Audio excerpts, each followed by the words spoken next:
Parler d'un plafond de verre, ça équivaut en fait à parler de la place des femmes au travail. D'abord, il est utile de rappeler quelques chiffres. Les femmes sont quand même plus de la moitié de la population, mais elles sont aussi près de 60% des diplômés universitaires. Elles sont donc en moyenne plus diplômées que les hommes.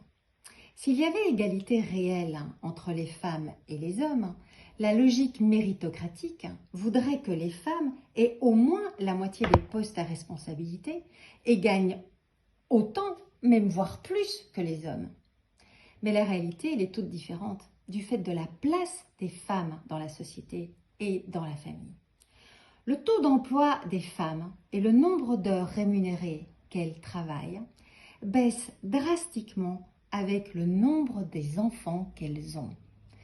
Évidemment, ça affecte leur niveau de rémunération et donc leur indépendance.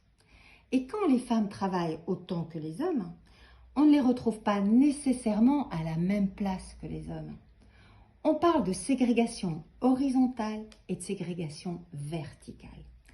Horizontale car les secteurs dans lesquels on les retrouve sont différents des secteurs masculins. Il s'agit surtout des secteurs du care, c'est-à-dire des métiers dans lesquels on s'occupe des autres et en particulier des plus vulnérables. Plus de 3/4 des métiers sont non mixtes.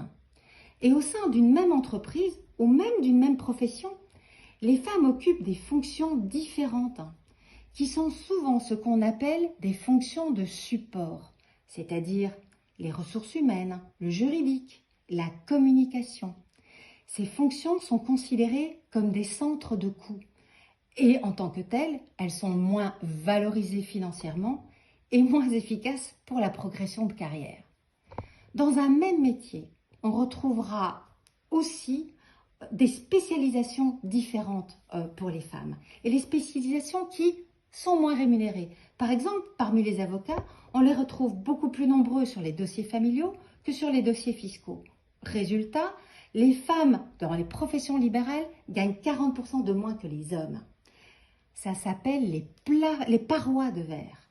Et comme ce sont des fonctions et des carrières surtout investies par les hommes qui sont valorisées et visibilisées, la carrière des femmes aboutit plus rarement au sommet de l'organisation pour laquelle elles travaillent. C'est la ségrégation verticale.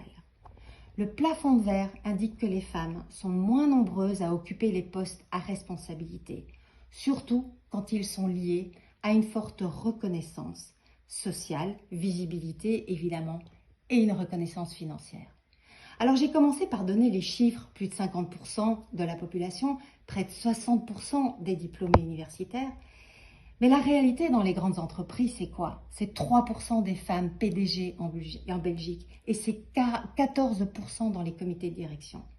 Le seul environnement où on retrouve les femmes un peu plus équitablement, eh bien c'est au sein des conseils d'administration de ces mêmes entreprises, où elles sont 33%. Mais c'est l'impact de la loi de quota de genre qui a été votée en 2011. Et même si la loi est d'application depuis 2017, on n'a toujours pas dépassé ce seuil minimum d'un seul %. CQFD,